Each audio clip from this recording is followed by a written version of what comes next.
মিথ্যা মামলা দিয়ে হেনস্থা করা হচ্ছে বলে ডক্টর ইউনূস যে অভিযোগ করেছেন সেটি সত্য নয় বলে দাবি করেছে গ্রামীণ ব্যাংক। তাদের দাবি, সুনির্দিষ্ট তথ্য প্রমাণের ভিত্তিতেই তারা ডক্টর ইউনূসের বিরুদ্ধে আইনগত ব্যবস্থা নিচ্ছে। এদিকে ডক্টর ইউনূসের আইনজীবীর দাবি, গ্রামীণ ব্যাংক লোভে পড়ে ডক্টর ইউনূসের বিরুদ্ধে মিথ্যাচার করছে।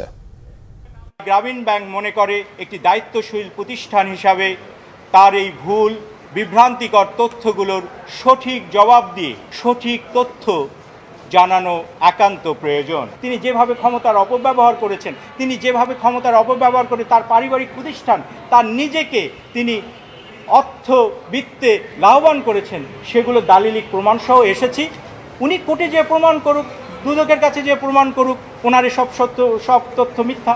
একটা বিশেষ গোষ্ঠী বাংলাদেশের, বিশেষ করে আমাদের সরকারের উপরে ভর করেছে, তার সাথে আন্তর্জাতিকভাবেও একটা গোষ্ঠী জড়িত আছে। কারণ সারা পৃথিবীতে সমস্ত নোবেল বিজয়ীদের, সারা পৃথিবীর নেতৃত্ব হবে বাংলাদেশের একজন ডক্টর বিজয়ী, নোবেল বিজয়ী। তারা এটা সহ্য করতে পারে না। যারা সহ্য করতে পারে না তাদেরকেই তারা ফাইন্যান্স করছে।